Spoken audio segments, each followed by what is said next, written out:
Shrimad Bhagavad Gita Asian दूसरा अध्याय सांख्य योग। कथा वहीं से प्रारंभ होती है। अर्जुन अभी भी अपने रथ पर बैठे थे।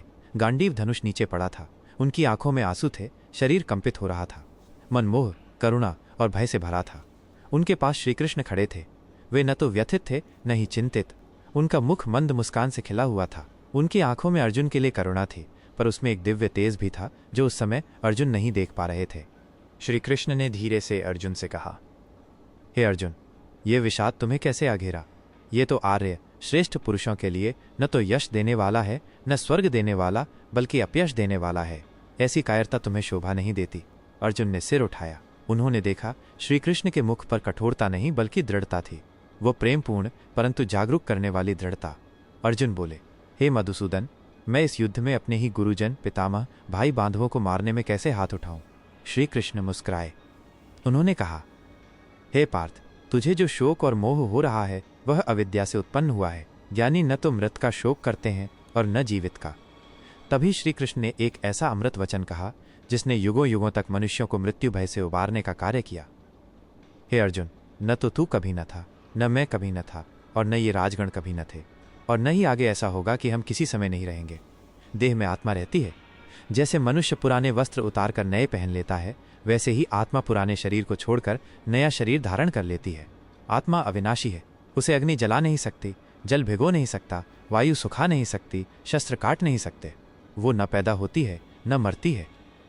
हे अर्जुन, यह शरीर नाशवान है, पर आत्मा अजर, अमर, अविनाशी है। फिर तू क्यों शोक करता है? फिर श्रीकृष्ण बोले, हे अर्जुन, अपना स्वधर्म समझ।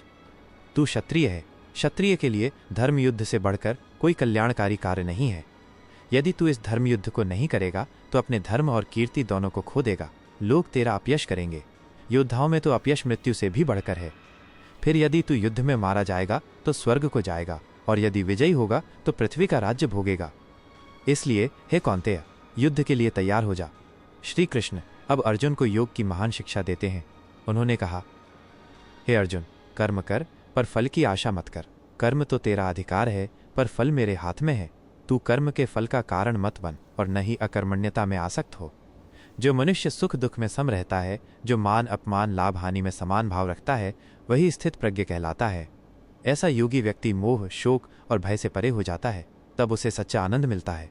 अर्जुन सुन रहे थे, परंतु उनका मोह अब भी पूरी तरह टूटा नहीं था। उन्होंने कहा, हे केशव, मेरा मन स्थिर नहीं हो रहा। ये चंचल है, बलवान है, हठकारी है। इसे वश में करना वायु को रोकने के समान कठिन है। श्रीकृष्ण ने मुस्कुराकर कहा, हे अर्जुन, यह निःसंदेह कठिन है, पर अभ्यास और वैराग्य से इसे जीता जा सकता है। फिर श्रीकृष्ण ने आत्मा के बारे में और विस्तार से बताया। उन्होंने कहा, हे अर्जुन, जो ज्ञानी है वह जानता है कि आत्मा न मरती है न पैदा होती है, इसलिए वो किसी के लिए शोक नहीं करता। हे अर्जुन, तू जो सोच रहा है कि ये सब मरेंगे, तो भी तू क्यों शोक करता है? मृत्यु तो अनिवार्य है। जो जन्म लेता है वो मरेगा ही, फिर तू क्यों दुख करता है? इन वचनों को सुनकर अर्जुन की आंखों में एक नई चमक आ गई। उसका शरीर पहले जैसा कांप नहीं रहा था। उसका मुखमंडल पुनः स्थिर हो गया। श्रीकृष्ण ने उसका हाथ थामा और कहा, हे पार्थ, उठ, अपने रथ पर खड़ा हो। अब तू स्वयं को केवल अर्जुन न समझ, तू मेरा निमित्त बन। मैं तुझसे इस अधर्म का नाश कराऊंगा। तू केवल अपने कर्तव्य का पालन कर। अर्जुन ने गांडीव उठाया। उसके नेत्रों में तेज लौट आया।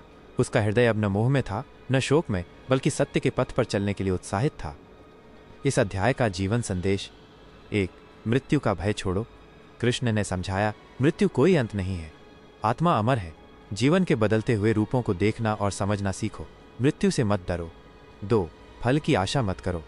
उन्होंने ये भी कहा, कर्म करो पर फल की चिंता मत करो।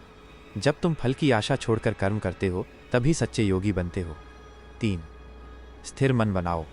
जीवन में कितनी ही परिस्थितियां आएंगी, सुख दुख लाभ हानि, जो इनमें समान रहता है वही सच्चा ज्ञानी है। भाग 2 का समापन, आगे क्या होगा?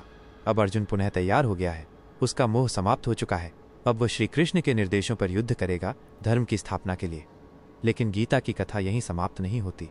इसके आगे श्री कृष्ण उसे कर्मयोग, ज्ञान योग, भक्ति योग और प्रकृति पुरुष के रहस्य की और भी गहन बातें बताएंगे। वे अर्जुन को केवल युद्ध करना नहीं सिखाएंगे, बल्कि जीवन जीने की सर्वोत्तम कला सिखाएंगे।